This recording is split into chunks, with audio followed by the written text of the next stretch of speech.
This channel does not promote any violent, harmful, or illegal activities. All content provided by this channel is meant for an educational purpose only.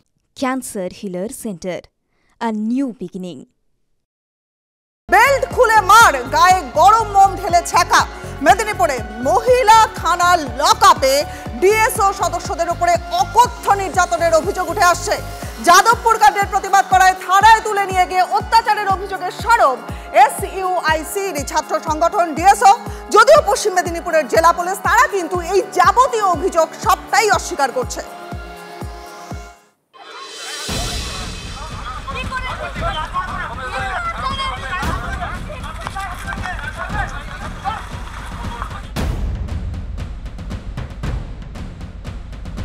আমাকে বলা হয় এই থানার অভ্যন্তরে অনেক জায়গা পড়ে আছে, এখানে তোমাদেরকে মেরে এখানে যদি পুঁতে দেওয়া হয় কেউ কোনো খোঁজ তল্লাশ পাবে না।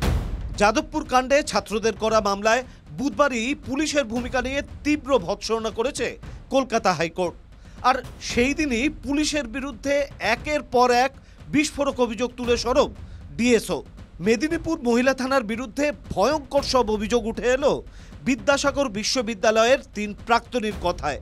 যাদবপুর কাণ্ডের প্রতিবাদে ছাত্র ধর্মঘটের দিন থানায় তুলে নিয়ে গিয়ে বেধড়ক মারধরের অভিযোগ করেন তারা। ওসির বিরুদ্ধে সাংবাদিক সম্মেলনে গর্জে উঠলেন বিশ্ববিদ্যালয়ের প্রাক্তনীরা। আমার পায়ের উপরে দাঁড়িয়েছিল এবং ওসি সেখানে সেই লাঠি দিয়ে পরপর আমাকে মারতে থাকে। মোমবাতির জ্বলন্ত যে মোম সেটা আমার হাতে ঢেলে দেওয়া হয়। আরেক প্রাক্তনীর অভিযোগ, রক্ত জমে আছে পায়ের তলা, মুখে লাথি মেরেছে বুট পরা অবস্থায়, এই যে মুখে এখানে কেটে গেছে ভেতরটা, এখানে কালো দাগ, রক্তটা যাতে মেঝেতে না পড়ে সেই জন্য জল খাওয়াচ্ছে, আমার গলায় জল লেগে আসছে, তাও বলছে যে এই জলটা ফেলবে না, খেয়ে নাও। মোমের ছ্যাঁকা দেওয়া হচ্ছে, মোমের ছ্যাঁকা যাতে বাইরে না প্রকাশ হয় তার জন্য পা দিয়ে বুট দিয়ে পা দিয়ে ঘষে দেওয়া হচ্ছে, যাতে সেই চিহ্ন আমরা বাইরে কারোর সাথে দেখাতে না পারি। থানায় বসিয়ে তাদের পুলিশ লাগাতার হুমকি দেয় বলে অভিযোগ ডিএসওর জেলা সম্পাদকের। আন্দোলন করবার স্বাদ জেগেছে, একদম স্বাদ মিটিয়ে দেওয়া হবে এই রকম করে তারা হুমকি দিয়েছেন। যে একটা থ্রেট কালচারের পরিণতি, সেই থ্রেট কালচারটা কতদূর বিস্তৃত এই রাজ্যে সেটা আবার সামনে চলে আসছে। প্রত্যাশিতভাবেই যাবতীয় অভিযোগ অস্বীকার করেন জেলা পুলিশ সুপার। অভিযোগ করেছে যে পুলিশের তরফ থেকে তাদের অত্যাচার করা হয়েছে। আমি বলবো যে এরকম ঘটনার কোনো অবকাশই নেই, এর কারণ সেখানে সাফিসিয়েন্ট সিনিয়র অফিসার ওখানে উপস্থিত ছিল। জেলা পুলিশ সুপারের পাল্টা দাবি, রাজনৈতিক দলের জেলার যে জেনারেল সেক্রেটারি আছে তিনি বলছেন এই একটা ভালো ইস্যু পেয়েছি, পুলিশকে চেপে ধর, আইসির নামে অভিযোগ কর, হাইকোর্টে নিয়ে যা, পুলিশকে হ্যারাস কর। গণতান্ত্রিক পরিবেশ রক্ষা করার জন্য আমরা সেদিন যেটা করার আমরা করেছি।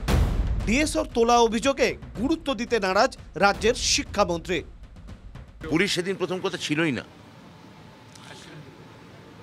উচ্চ মাধ্যমিক পরীক্ষার দিন তারা বন্ধ রেখেছিল। তো ওরা কি বলছে ওদের আমি কথা নিয়ে ওরা চিন্তিত বা ভাবিত বা কথা বলতেও চাই না। এই ইস্যুকে সামনে রেখেই আরও সুর চড়িয়েছেন বিরোধীরা।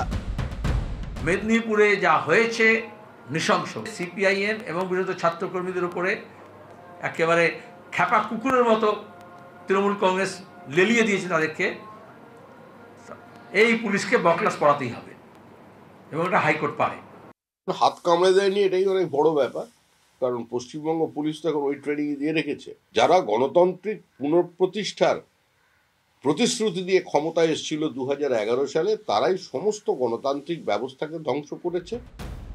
গত 22শে জানুয়ারি স্যালাইন কাণ্ডের প্রতিবাদে মেদিনীপুর মেডিকেল কলেজে বিক্ষোভ দেখায় এসএফআই ও ডিওয়াইএফআই। তখনই অভিযোগ ওঠে বিক্ষোভকারীদের হাতে নিগৃহীত হয়েছেন মেদিনীপুর মহিলা থানার ওসি স্বাতী বারিক। ডিওয়াইএফআই এর রাজ্য সম্পাদক মীনাক্ষী মুখোপাধ্যায় সহ একাধিক বামকর্মীর বিরুদ্ধে থানায় অভিযোগও দায়ের করা হয়েছিল। পরবর্তী সময়ে সমাজ মাধ্যমে একটি ভিডিওয়ে দেখা যায় হাসপাতালের বেডে খোশ গল্প করছেন ওসি।